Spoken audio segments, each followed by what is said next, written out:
औज़ बिल्लाहि मिनश शैतानिर रजीम बिस्मिल्लाहिर रहमानिर रहीम। रब्बे ज़िदनी इल्मा।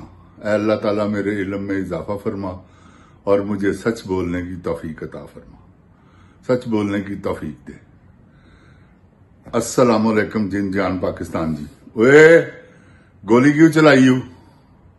ऐ दस गंजे तू भी दस जैली सिपा सलार क्यों आर्डर दिते सी फौज दे?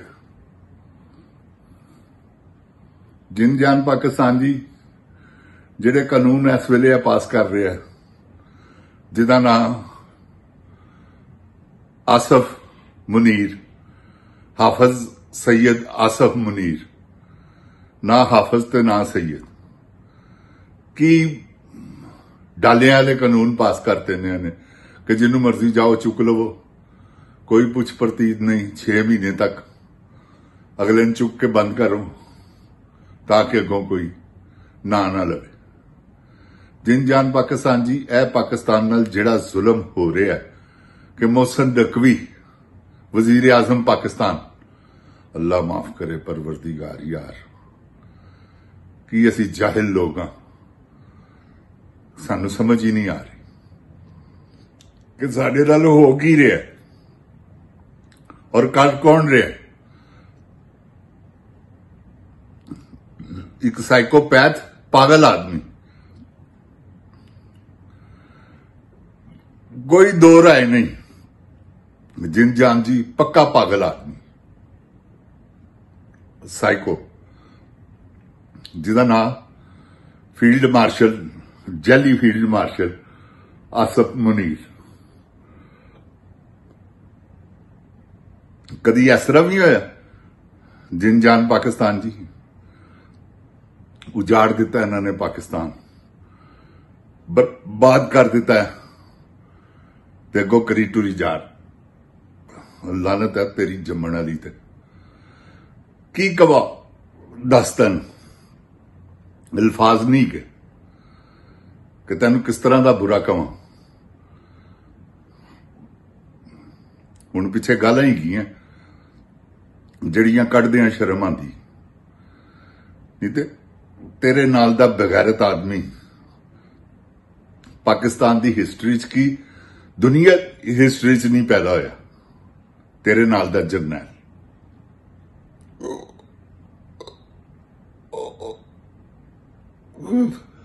जरनैल ते पाकिस्तान की जरनैल ते मुहाफिज हुंदे ने। तू डाकू बन गया, कच्चे दे डाकू चंगे ने तेरे कोलों। बगैरता तू कच्चे दा डाकू छड्ड के तू उन्होंने ही पिछे छड़ दिता। शर्म कर, कुछ हया कर। किस तरह के कानून नाफज कर रहे हैं? की चाहना पाकिस्तानी कौम कोलों? इस तो वध की होर जुल्म हो जिहड़े तू कर दिते ने। हुण किन्ने क होर करने? 2-2 साल दे 10-10 साल दे बच्चे शहीद, किसी दी लत्त नहीं, किसी दी बाह नहीं। हजारां बच्चे शहीद कर दिते। हजारां हाथ दी तादाद च लोकां नूं शहीद करता। हजारां आर्मी दे मजलूम जवान मरवाते, शहीद करवा। की निजाम बनन लगा कि मोहसिन नकवी वजीर आजम? पाकिस्तानियों याद रखो मेरी गल, तानू 100 साल पिछे ते इन्हें सुट दिता। हो रहा है अगर साल इन्हें कढ़िया तो 200 साल तानू पिछे सुट देगा। जे इन्हें दूसरा साल कढ़िया तो 300 साल पिछे सुट देगा। ऐ तानू मैं दस दिया। तुसी तरक्की करनी भी चाहोगे तो नहीं होएगी। क्यों कि इन्हें तरक्की दे सारे रस्ते बंद कर देने। रैकोडिक मिनरल माइन्स सौदे कर लेने। हुणे उन्होंने पैसे खान दे चक्कर च गए कि असीं किसी तरीके नाल इहदी मलाई ला लीए। माफी चाहना, फटाफट सारा कुछ हो जाए तो साडे हथ कुछ आ जाए। इस तरह तो नहीं आंदा। हाँ, तेन वक्ता पेगा, पता लगेगा कि तू की खच मार रहे हैं, किस तरह तेन पैसे लभ रहे हैं। क्योंकि जिन जान पाकिस्तान जी बाहर जजीरे खरीद रहे हैं धड़ाधड़। तुसीं देखिया नहीं बैरोक्रेट किस तरह बाहर जा रहे हैं।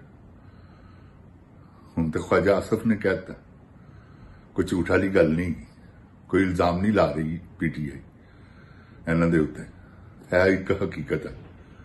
ते हकीकत नाल तलक रखण वाली जिहड़ी गल है ना, वो तुहाडे सामने आ गई कि सब जिन्नियां दौलतां ने सारियां लुट लुट के पाकिस्तानों बाहर जा रही। खरबां डॉलर, अरबां नहीं खरबां डॉलर, ट्रिलियन ऑफ डॉलर बाहर चला गया। इन्हां बेशर्मा ने कट दिता, कोई पूछण वाला ही नहीं। Dubai, England, America, Switzerland, New Zealand, Australia, किथे किथे नहीं इन्हां दीयां जायदादां गईयां। हर जगह ते इन्हां दीयां अरबां रुपयां दीयां जायदादां ने। जरदारी अमरीका दे विच किन्नी की जायदाद तुहानूं दसां इहदी। जरदारी प्लाजा है जी, ना ही जरदारी प्लाजा इत्थे ब्रुकलिन। ते जिन जान पाकिस्तान जी, इन्होंने पाकिस्तान नूं खा लिया, वेच दिता इन्होंने पाकिस्तान, गिरवी रखता। किदे कोल गिरवी रखे यह भी देखो, अपने आप को ही, क्योंकि अपने बंदे ही लुटण वाले ने, अपने ही लुटाण वाले ने, और पुछण वाला कोई नहीं। वाह आसम मुनीर, की तेरे पैर भी घ्यो च ने, तेरियां लत्तां भी घ्यो च ने, तू आप भी सारा घ्यो च डुबिया है। मिसाल ही है ना कि दसे घ्यो च, यह सारा दा सारा ही घ्यो च। इहो जिहा जाबर आदमी यार, पुछण वाला ही कोई नहीं। कोई आवाज कड्डे चुक के लै जांदे ने, डाले बाहर है जिवें विलन है ताया लियास कश्मीरी फिल्मां च। वो भी नहीं, किसी फिल्म च इहो जिहा जुल्म नहीं दिखाया जो इन्हें कीता। भावें जिहड़ी मर्जी पाकिस्तानी फिल्म चुक के देख लवो, इंडियन देख लवो, इहो जिहे जुल्म उन्होंने भी नहीं दिखाए। मकबूजा कश्मीर बनाता इन्हें पाकिस्तान। सारा पंजाब इस वेले मकबूजा कश्मीर बनिया है। पूरा सूबा सरहद मकबूजा कश्मीर बन गया। पूरा बलूचिस्तान मकबूजा कश्मीर बनिया है।